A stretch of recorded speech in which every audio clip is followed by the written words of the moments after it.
afternoon. Good afternoon. I'm here taking a walk in beautiful 80 something degree weather. And my neighbors are out doing their lawn.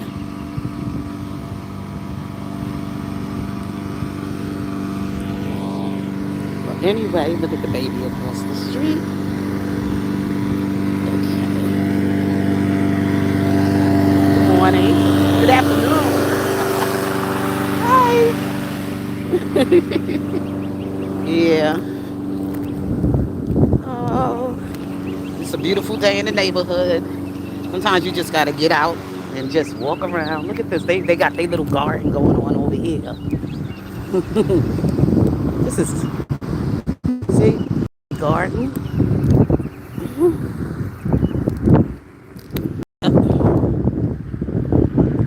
Anyway, I'm here just enjoying just a nice walk in the neighborhood this afternoon.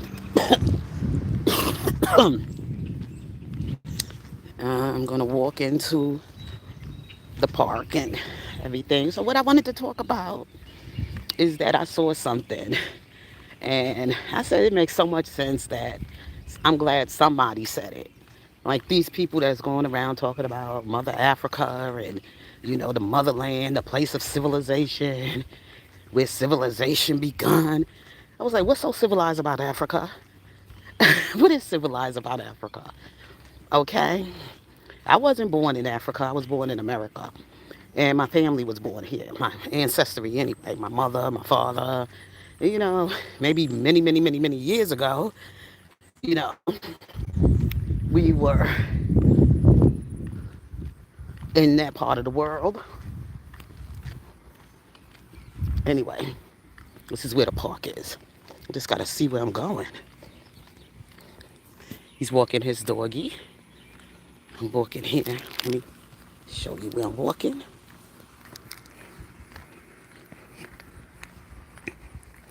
Okay. So anyway, like I said, to you all, you know, is that this is where I'm from. And this is what you need to teach your children. That's why I say it's important to pour into your children as much of the love of God and to learn about who they are in the nation that they live in.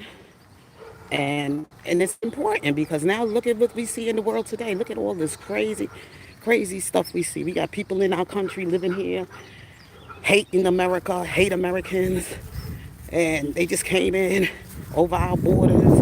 Nobody know who they are, and you don't know what nation they came from. And it is what it is. And I keep telling Americans, stop it. You don't know these people, and that's why you've been hearing a whole lot of these so-called black Americans, children. Oh, what I'm talking about? Well, good afternoon and welcome to my live.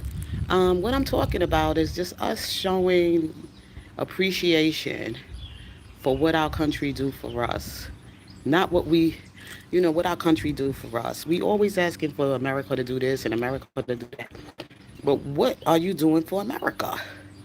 America can't work for you if you're not working for America. And it's just the way it is. And the thing is that we don't want to come to the understanding of that. We want to keep going at fighting and carrying on, and all these deaths that's going on in the land, where all these young black men are found unalive. They going out fishing with their white friends. They going on boat rides with their white friends. They going in the woods to go hunting with their white friends, and all of a sudden they unalive. And I spoke about that this morning. I said you got to cover your children in prayer. And when I was coming up, it was always important. Like Southerners, what I could remember from being in the South with my grandmother and my grandparents during the summer when we used to go visit my grandparents in South Carolina, we had to stay in front of the yard, okay? We stayed out in the yard playing in a little, that was where my grandfather his land was. We weren't allowed to go nowhere off the land. We wasn't allowed to go nowhere without us knowing, or without my grandparents knowing where we were going. And another thing is that Southerners, their culture, they used to leave their porch, their doors open and everything, and they knew basically their neighbors. Even if they were white neighbors, they knew who they were. They knew your children, they knew your family, they knew your mother, they knew your father, they knew your sister, they knew your brother. You went to some of the local markets and places, they always would have that like southern hospitality, and they would say, how your mama doing? They would ask you about your parents when you came in the store. They knew who your parents were. They knew who child you were in the South. Even if they was a KKK member, I swear to you now, they could have been a Klan member, but if they knew you was good, law-abiding black folks, you was okay. They didn't bother you unless your kids was out of control doing something. They'll come to your door and they'll tell you, that boy, you better talk to your boy or whatever, this, that, and the other. If he's been like starting some kind of trouble or getting things riled up in the town or whatever. They wanted their peace. And the black people that lived there, they knew the white folks there. Okay? Go back and watch some of them old slave movies, not even slave movies, just watch movies like Rosewood. Okay? Look at movies like Rosewood. Like, remember how it started off, right? They were looking for some black man who was in the town named Jesse something, and they were looking for him, and he was supposed to have committed some kind of crime, and the clans they were looking for him, but they couldn't find him.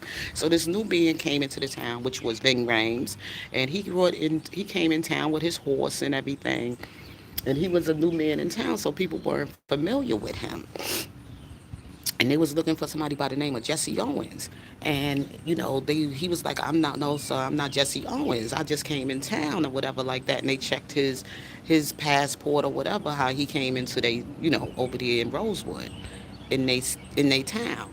And then on top of that, this woman that was sleeping around with all these men in the town, and all of a sudden she got beaten by her lover, and to cover up what she was doing, and everybody know in the town, Fanny was a hoe. Everybody knew Fanny was a slut. She was that type of woman. She wasn't a housewife, she was a hoe. And so, remember, when the movie starts, you're gonna see everybody's like, who's this new stranger in town? So I'm just saying to you all, is that in the South, in the South, people know their neighbors. They know who lives there. They know what children grew up there and everything. Even the white people, they got along. The black people stayed in their part of town, and even some of the white people that lived around the town and whatever, they knew what family lived where. They knew the family. They had that kind of understanding with each other, and there was certain boundaries. Okay. It was just certain types of boundaries. There was good white people that lived in the town and everything. Even the people that were racist. You consider racist, but they weren't racist. But they lived together around they Negroes. At that time, that's what they called them. And they had a good relationship. They would come to each other's house for something. Some of the black people remember when Esther Rowe played the mother of that family, and the people respected her. People loved her, and they respected her. She said she raised some of them kids, and the whole nine. And when they was in that mob of white people, they she went out there to try to calm things down, but already they was already a mob of them out there, and you can't stop no angry mob of white folks. It's just like in Moses' time when a chariot, when Moses' mother was trying to stop the chariot from coming after, because she was an Egyptian, but the man told her no, because a charging chariot doesn't see you as anybody, as somebody, as a ally. They're going to see you as an enemy, and they're going to harm you. And that's exactly when Esther Rowe went out there, when she was asked about what happened. Her and that young girl went in there to see when they saw what happened, they had identified me, but she didn't speak up then. She didn't speak until the mob came to her house. What she should have did is she should have spoke up right then and there and said, yes, I know who did it, but she could have been killed or whatever. But then again, she probably wouldn't have been killed because this man was an outsider from their town, and he was the one who did that. And then all on top of that, people respected her. So if she would have told them right then and there what Fanny was doing, she would have been saved. And so would a whole lot of other people would have been saved. Nobody wouldn't have got hurt. But by her trying to stay silent and still, she stayed silent because she was still traumatized by something that happened to her father, was accused of doing something, and how they beat him and how he was hung and whatever happened. She told her story why she didn't say anything when Fanny was beaten and said that some black men had came in and harmed her. She right then and there could have saved her people, and even if she had to put her life on the line, but instead she stayed silent and she didn't say anything. And guess what? A whole lot of people were hung, killed, church burned down, ran off their property, and everything else. If she would have only just said that it wasn't a black man that came in there and did what happened to Fanny. And they all knew who Fanny was. They knew some of these men all knew. In the end, they knew Fanny was a hoe. You know what I'm saying? They knew who she was. But by Esther Roll not speaking up right then and there, that could have saved the lives of her own people. She still had been traumatized from what happened in the past, not even the life. And thank God her son was saved, even though he was like standing up to them and everything. He was saved because he got out covering up his body inside of her coffin. They carried him out in his own mother's coffin. You know what I'm saying? But still, in all, she could have saved her relatives. Even if she had to die for it, she would have been able to save a whole lot of other lives for that to not have happened if you watch the movie closely. But what I'm saying is that in the South, most Southerners, they know who comes into their town and on their land. They always fighting on their land. Get off my land. You know what I'm saying? With they shotgun and shit. But I'm just saying, I grew up around I had relatives in the South. My mother's people was in the South. My mother came from the South, so she would send us down there so we could get some of that family Southern, stuff poured into us. Like this is not gonna. She never left her Southern upbringing, so she brought that with her. Hey, how are you? She brought that with her to the North.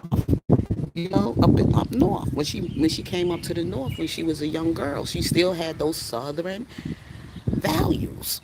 And she poured those Southern values into her children. Like you see an adult, you speak. You don't just walk past somebody and don't speak and they're an adult. That's what we were taught. You would walk by, you say, hey, how you doing? Or good morning, or good afternoon. And when you walk in somebody's home, you knew how to speak. You knew how, if you was a dude, a man, or whatever, you had to remove your hat. You didn't come in nobody's home wearing your hat. You knew how to, when they sat at the table and everything, how the men sat at the. If you would remember those things that you were taught from a child. And I know that my mother poured all that Southern stuff in me. I wasn't allowed to. I made the choices I made when I became an adult. But when I was a child, I knew how to play in a child's place. Today, people got their kids mouthing off and saying things to adults that they shouldn't be saying, and they still sit up there and they make the child seem like he or her is right to speak and be disrespectful to an adult. Some parents do that. Just like, for instance, yesterday, okay, my great niece, she calls me on the phone. I haven't spoken to her in like months. Okay, I haven't spoken to my great niece in months. She lives down in North Carolina.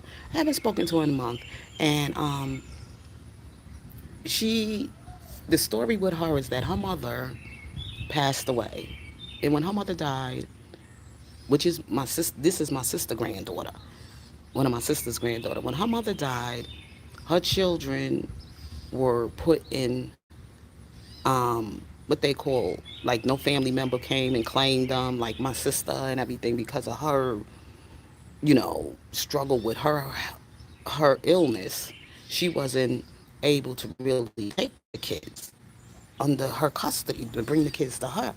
And with me and everything, I was working full time and really wasn't capable in any position to take these kids. I wasn't, you know.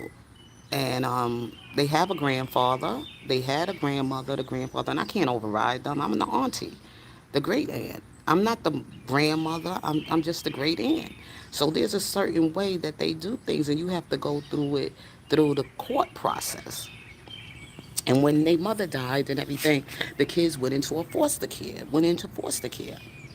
So what happened is that the family, and then I was going to try to get them, but then I realized it wouldn't be right because they was already living in North Carolina when their mother died, and that was where their school was.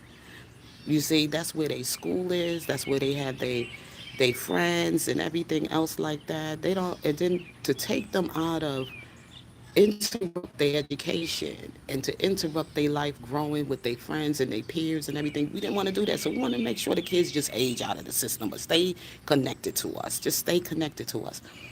But after a while, when the kids are sitting in foster care, they put the kids in adoption to their family. They put the children.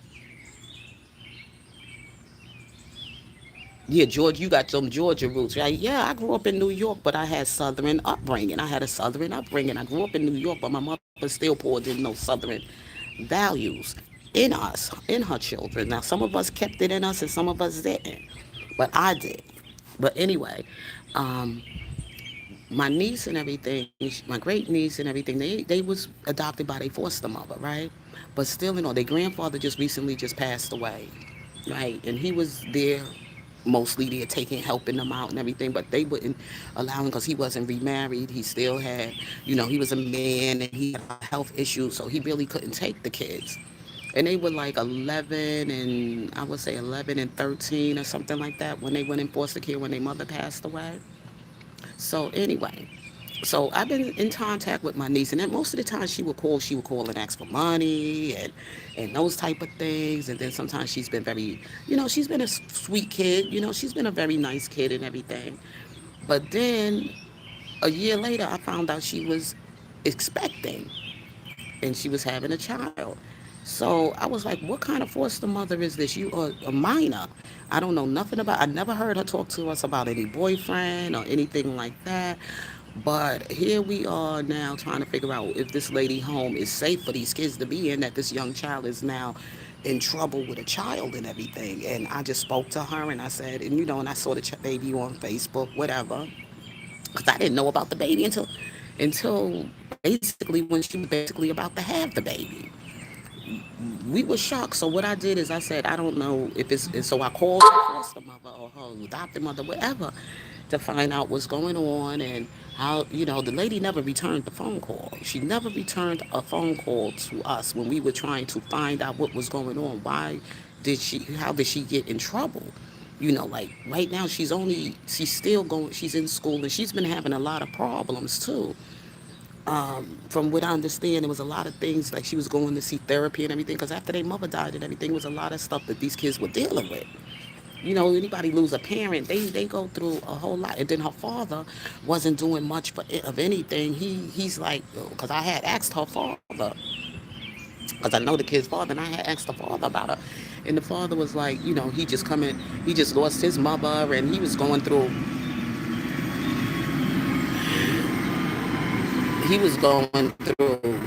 some stuff of his own, personal things of his own. So I try to stay on top of this young lady, these kids. I could do as much as I can. These ain't my kids, these are my sister kids. So these ain't my kids, but I still try to do my part as being a family member to try to take some kind of, you know, play some role in their life and give them some kind of moral support, whatever, so they don't lose who they are in the world and they know they have relatives out here that do really care and love them. But their whole purpose was staying there was for them to stay in school, to age out, to continue their education. Didn't want to interrupt their education, didn't want to move them out of North Carolina and all the way to a whole new state. Wanted them to stay there because that's where their mother had raised them at, in North Carolina, and didn't want to interrupt their life there.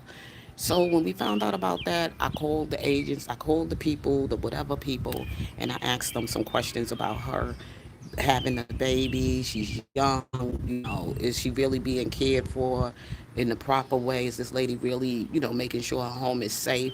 I don't know nothing about how she got pregnant. I never heard about a boyfriend. Questioning some things. So this happened months ago. Okay, it was months ago, and I know me and I called her, we spoke because we had an outburst with each other. But then I came and I said to her, I will apologize because I am the adult and I shouldn't have came at you like that or whatever. I did apologize. She's a kid. So the next thing you know, she calls me yesterday. No, hello, auntie. How you doing? None of that. She wasn't her. She says you called the agency, and you better keep the adoption agency. Stop giving them my number. I never gave these people her number. I don't know how these people got her number. But I said, what are you talking about? I don't know nothing about no adoption agency. What the adoption agency that I gave your number to? What are you talking about? So then all of a sudden she got on the phone. She said something to me very rudely. She didn't curse at me or anything. All she said to me was, I gave the adoption agency her number, and I never gave these people her phone number. So I was wondering where all this was coming from. So when next thing you know, I went on with my day. I didn't call her back. I didn't say nothing. I was like, what is she talking about? Is something wrong? Is somebody trying to take her child away from her or whatever? That she calling me up and saying her adoption agent, because I know she had some real issues that she was dealing with. Okay. I know she was there after her mother died and everything. Her behavior, she had a lot of problems going on. She was having given her foster mother a lot of problems and everything, and she had to go through therapy and all this other stuff. So I didn't think having a baby right now would have been a good thing for her to do. So I was concerned. So the next thing you know, she called me and she said that to me, and I said, well, okay, she must be just upset. Maybe somebody said something. I don't know what's going on. Maybe the agency or whatever came to investigate to find out if the child was in a safe environment because she's young, and also because of her mental health. They want to make sure she's okay. No, I was checking on that as well. But anyway, moving on. Then her aunt calls me, all right, her mother's sister. Mind you, now these are kids. To me, they kids. I'm 60. They only like 17 and in their 20s, and they calling me on the phone being disrespectful. She calls me on the phone. She goes, "You need to not be in kids' business and doing things to kids." And I say, I didn't even stay on the phone long enough. First of all, she says, "Well, she's very happy where she's at." And I said, "You know what? I don't know what you're calling me about. Don't call me and talk to me like that, okay? You are not on my level.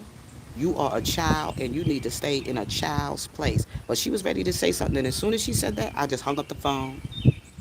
I just hung up the phone and I said, these kids have no manners. They so rude. They disrespectful. They don't expect their adults. They don't respect their adults. Even if I was wrong, you don't call me and talk to me like that. Okay? You still a damn child. So this is what I'm saying about these young people today. They don't have no kind of decorum. They have no way of how to speak to adults. They very disrespectful. That's why I told them, I said, that's why y'all gonna find yourselves in an early grave. Because y'all don't know how to respect adults. I am 30 something years or more, maybe even 30 to 40 years older than you. And you talking to me like that. And I'm your elder.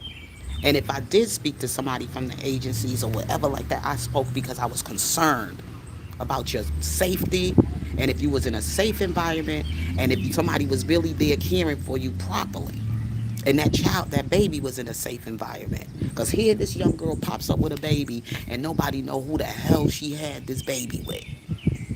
It could have been anybody. It could have been my mom's home. It could have been her son. It could have been a relative of us. We don't know. These people ain't related to us. They not relatives of ours. I don't know what goes on in that woman's house.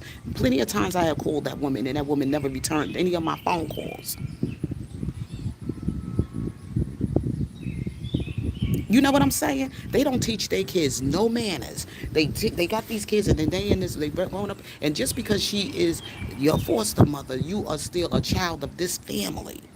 And I am concerned about your safety and also for your child's safety. See, they don't understand those things. The only reason why we left you there is on the simple fact because of your education. We didn't want to interrupt your educational growth. And we didn't want to interrupt you from taking you from one school. I know these things because I worked as an educator. When you children, you want to leave them at their school of origin because that's the place for them to have at least something that they can at least grow in their education endeavors. You don't want to interrupt it. So that's what you do. You don't want to have it supersede in their educational growth.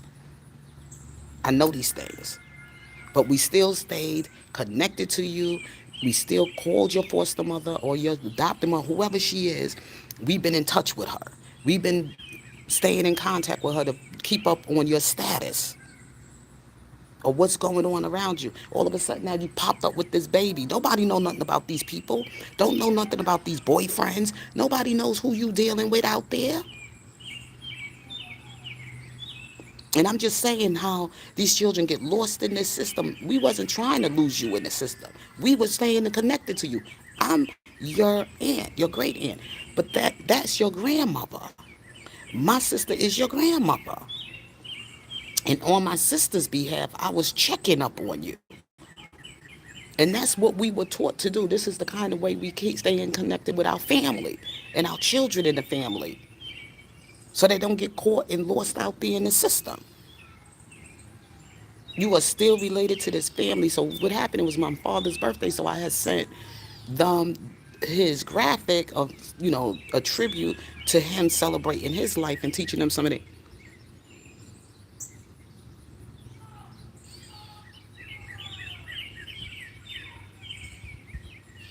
Yeah, it's some of the, it's us. It's, yes, it's some people, not me. I didn't lose that. But a lot of these people my age and maybe, like I come from Generation X, right? They did a disservice to these children.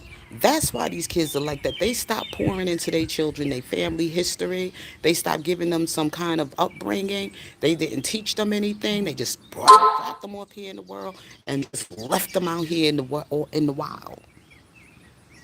And now when their kids are getting killed out there in pool parties, at pools and beaches and shit like that, now they want to call you for justice. They want you to get out there and fight to help them. Hell the fuck no, I'm not. Because you didn't teach them anything. You did that disservice to your children because ain't no way I'm letting my kids go anywhere. As long as they in my house, if I'm still custody over them, I want to know where you going. I want to know who these people are. I want some phone numbers. I want some address. I want to know who their parents are. People don't do that no more. When we were growing up, we were not allowed to leave that front yard and go to nobody's house without being knowing who. If my grandmother didn't know who that family was, we going to play with so and so across the road. You know what I'm saying? They knew who these people were. People knew their neighbors. They knew the friends' parents. They knew their kids' friends' parents. They didn't just let their kids just run out in the wild with people and go to people's house and do all this stuff.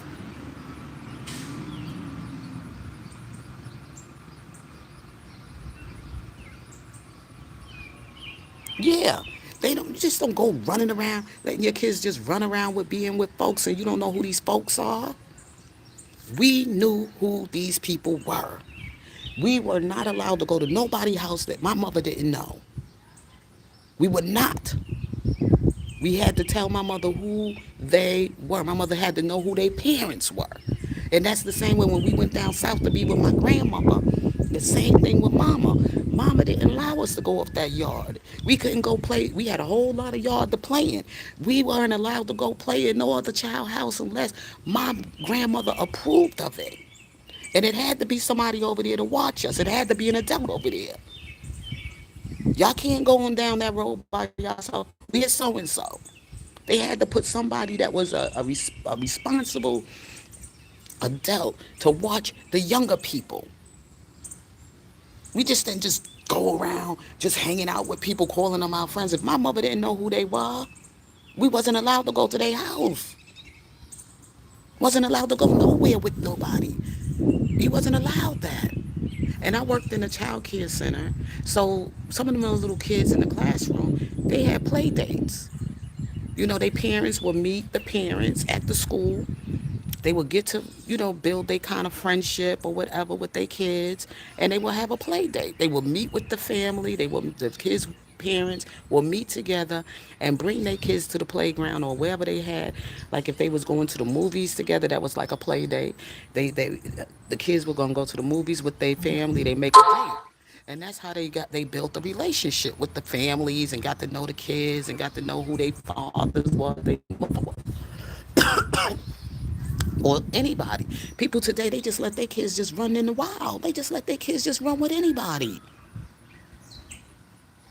You just can't be having your kids going to people pool parties and going out hunting and doing certain things on boat trips and boat rides without getting information before they leave the house. And I don't. And that's the start that I don't understand.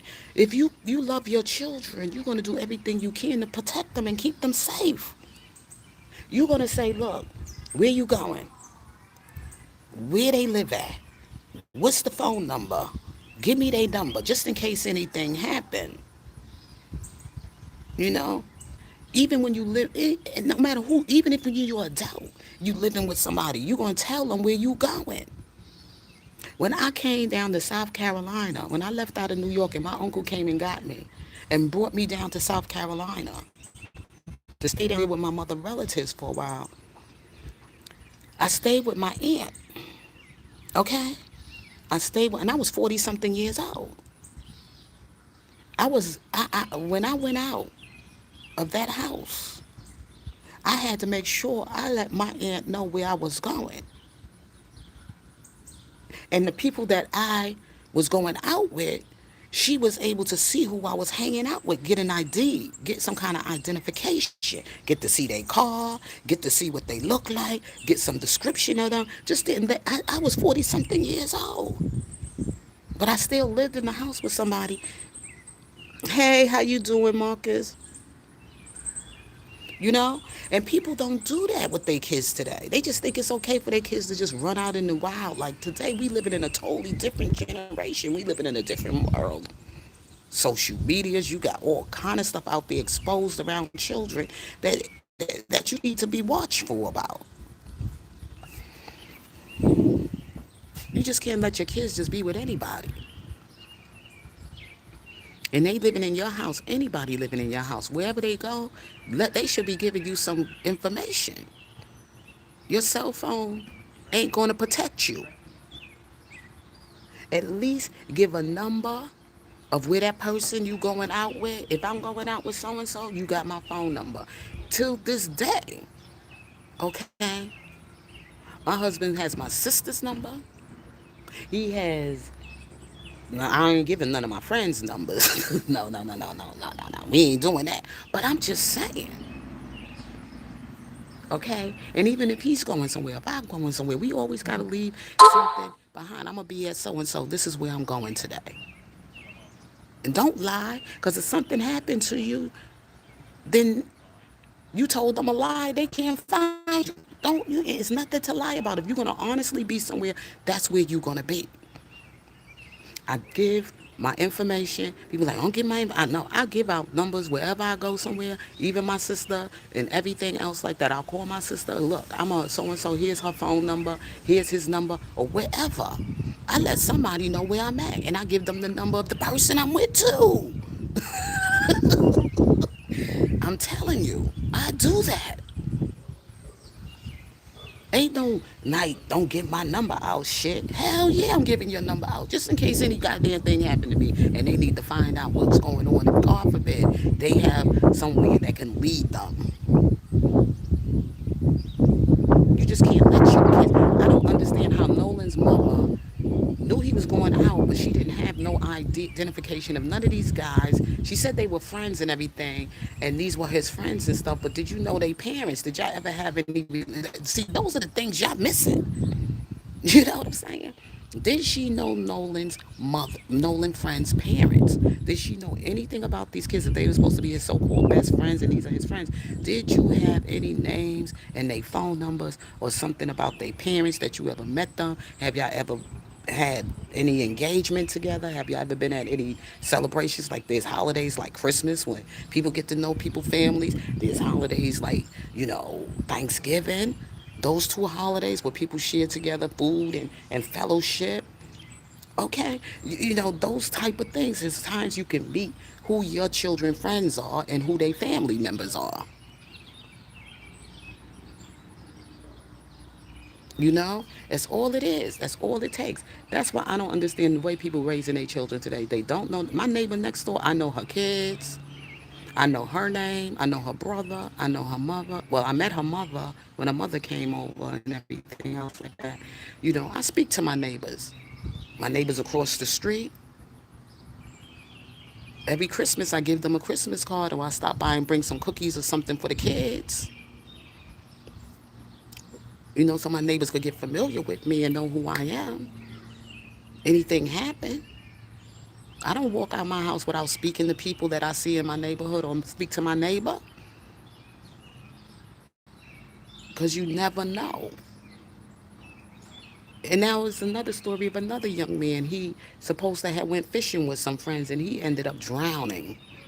And this happened right around the time with Nolan, another black young man.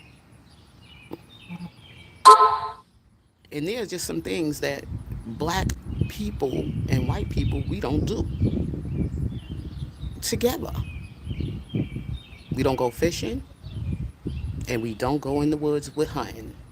Those are the two things we don't do together. Now, you want to say at a barbecue, you want to go to a barbecue, you want to have a cookout, and you want to come bring them over to the cookout, that's fine. Things like engagements like that, or friends and family day in the community for the church and all that stuff, yeah, that's fine. But certain things we just don't do together. We don't go swimming in no lake or fishing in no lake in a boat. Okay, we don't do that. And we don't do that in the woods either. We don't go hunting in the woods together with a gun. No. Mm-mm. And we don't go hiking together. There are just certain things we just don't do together. But if you want to have something at the church in the community, and they having some family and friends day at the church and the community day or whatever, yeah, we could do all that together. You want to go to if y'all want to go to a fair that's in they having a world, like President Trump, the World Fair or whatever he had, something like that, yes, something and things like that, yes, we can all come together and celebrate in that kind of way. But some things we just don't go and do together. And I'm going to be the only black face there? No. No. Mm-mm. Nonetheless, it's going to be a crew of y'all. Like, say, it's going to be like four white boys and four white boys and four black dudes. Okay, then we good. But if I'm going to be the only black girl or the black person there, that ain't going to go happen like that. No, we don't do that together. Okay? You don't go alone without seeing somebody else there that look like you. That's all I'm saying. Or at least the same amount of numbers of people that look like you that are going to be there. If you want to be equal to each other. Ain't no one me and four of y'all or three of y'all. No way. Okay, I'm not gonna be the only black face sitting in that crowd. Right there's a red flag that you gonna be running out here talking about justice and this, that, and the other, and there's so many other people ahead of you. It's gonna be a long time before you see that justice.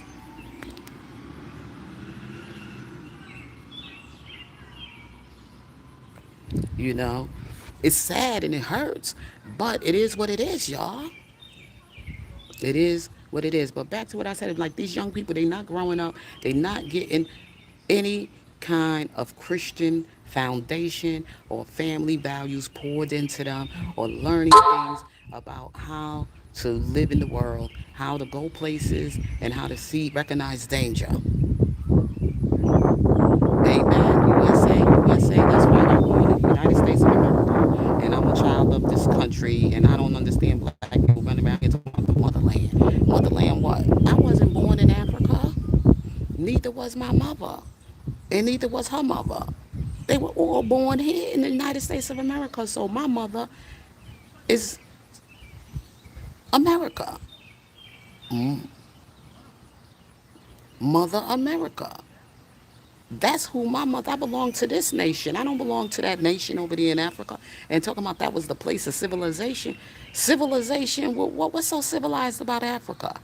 When they all trying to run out of there and come on live over here in the United States of America. What's so civilized about that?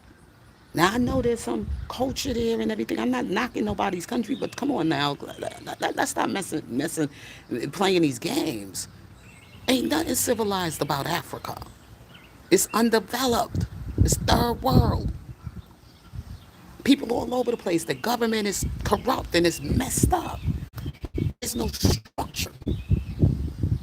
Everybody running out of Africa. Either they going to Europe, they going over there to live in the United Kingdoms, or they coming here to the United States of America, or someplace like in Western civilization. They don't be trying to go to none of them African countries to live. Ain't nothing civilized about. Don't tell me that place is civilized. Ain't nothing civilized about Africa. Because if it was that civilized, people would be trying to go over to Africa and not come to the United States of America. That's why I did that. That's why I said, yeah, this is my mother right here, Liberty. She's the one. This is the place where I was born. This is where I was given birth. Okay? This is the place that fed me, housed me, clothed me, educated me, and took care of me when I was sick. And then when my parents and them left me behind, it's still here, caring for me. Okay? And this is where I got my foundation in Christ. And I ain't giving up. I ain't saying nothing about raising up no Africa as my motherland. America took care of me. If anything, Africa abandoned me. If I came from Africa, Africa either abandoned me or they threw me away. And it was America that took care of me. And I'm grateful.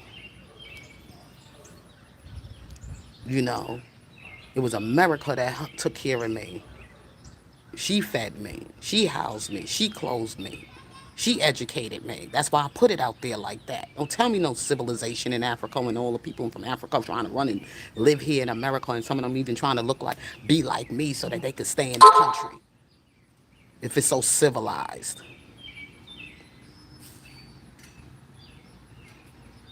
Exactly. That's why I said I'm hugging the Lady Liberty up there. That's you seen my photo sitting up there hugging Lady Liberty. That's who took care of me. That's my mother. This is my motherland. You know what I'm saying? No, Africa did nothing for black people but kill us and starved us and sold us. That's all they did for you. You call that civilized? That ain't nothing civilized about Africa. So I told them, don't be bringing all that pan-African shit to me. You know, when I was young and I was out there in the world, yeah, I was down with that dumb shit with the Mother Africa and all the Pan-Africanism and all that stuff. But then God woke me up. God woke me up. Those are not, that's not my motherland. My motherland is right here in the United States here of America. I gotta put this thing here. Hopefully it'll stay over here because I gotta put some. My lips are so doggone dry. Oh, they so cute. Oh, look at them.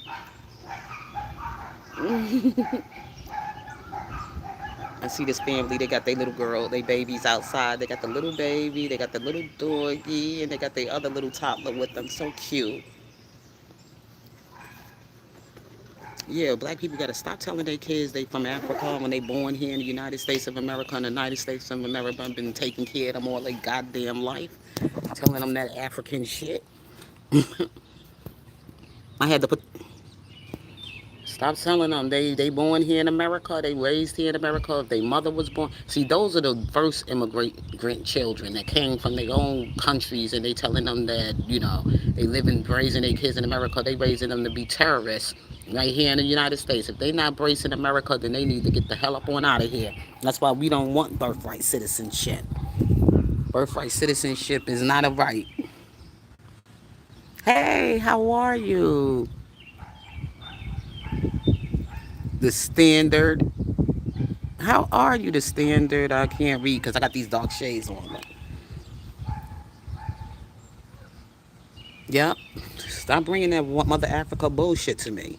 I don't want to hear it just because I'm dark and I got broad African features. Do not come and tell me I'm African, okay? I'm American. I was raised in New York City. I was raised in, and now they got Mondani people out there talking about this is our land and all this other shit. They saying they conquered New York and they gonna take over New York and all this shit. I saw it on the things. I said, they think they gonna take over. They gotta be goddamn kidding. They gotta be goddamn kidding me. Listen, they could bring the what you call it's in there and wipe them all out right then and there. But America, we don't do that. We gonna find out each and every state y'all in and where y'all at, and it's gonna happen. Y'all in somebody else's land thinking y'all conquered. Mm-hmm. You gotta be very, they gonna weed them out. They gonna find out. That's why New Yorkers that do know what's going on. That's why them people packing up and leaving out of New York because they get ready to take over. Not take over, but what the United States government is ready to do. You know what the United States government is ready to do. They just ain't saying nothing just because don't take kindness for weakness. Don't take kindness for weakness. You want somebody else's land and they got that military. And you out here talking that kind of crap. You can't go in your country and do some shit like that. Y'all know y'all looking for suicide, right? But I'm just saying. But anyway, let me get myself back to the house while I was out here. Wanted to talk to y'all while I take a little walk out here in the park. It's so beautiful. Looking at everybody doing their little lawn. It's quiet. You hear the birds chirping in the park. It's clean. It's safe. It's a grill out here. One day I'm gonna come out here and one day I'm just thinking about me and my husband just come out here and let's sit in the park and let's do a grill. Let's just grill some steaks, make some shish kebabs. Just have ourselves some music, a little music out here, sit down here, a little music, have our drinks and a little they got the little barbecue grill. Let me show you. See? It's a little grill there. I think that's so nice. And just sit back and relax. Just sit here and have have our little music on and put some food on the grill and just sit here and have our little fun. Play a game of checkers or cards or whatever.